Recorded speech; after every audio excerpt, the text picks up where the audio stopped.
జనాలందరినీ తాగుబోతులను చేసేసి డబ్బంతా లూటీ చేసుకుంటూ రాష్ట్రాన్ని శ్మశానం చేసేయట్లేదా చెప్పు. చూడు, మీరు నన్ను గెలిపిస్తే ఇప్పుడు దాకా చేయనంత అభివృద్ధి సమగ్రంగా ఒక టెంపుల్ రూట్, ఒక డివోషనల్ రూట్ ఒక డెవలప్ చేస్తాం. అలాగే పిఠాపురం నుంచి గొల్లప్రోలు వెళ్లే దూరంలో దారిలో పెద్ద దూడ్ల సంత ఉంది. ఆ పశువులకి మనుషులకి కూడా వాటికి నీడనిచ్చి వాటిని కల్పించే బాధ్యత జనసేన తీసుకుంటుంది, కూటమి తీసుకుంటుంది. టెరిషరీ హాస్పిటల్స్ డెవలప్ చేస్తాం. ప్రతి మండలంలో మల్టీ స్పెషాలిటీ హాస్పిటల్ నేను కూర్చొని ప్రత్యేకించే శ్రద్ధ తీసుకుని మరి డెవలప్ చేస్తాం. ఉప్పాడలో ఉన్న మత్స్యకారులకి జట్టీలు, కోల్డ్ స్టోరేజ్ నిర్మాణం చేయిస్తాం.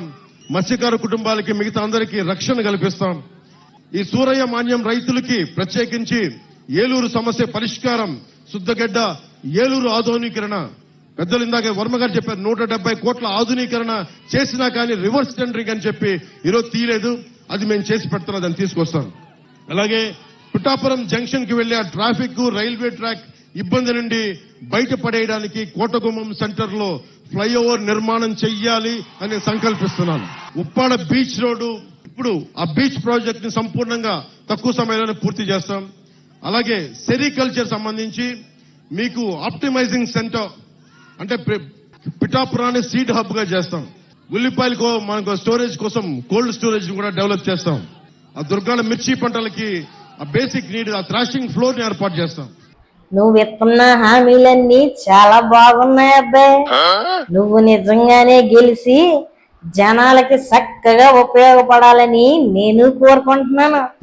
గెలిచాక నువ్వు ఇవన్నీ చేయలేదనుకో, ఇదిగో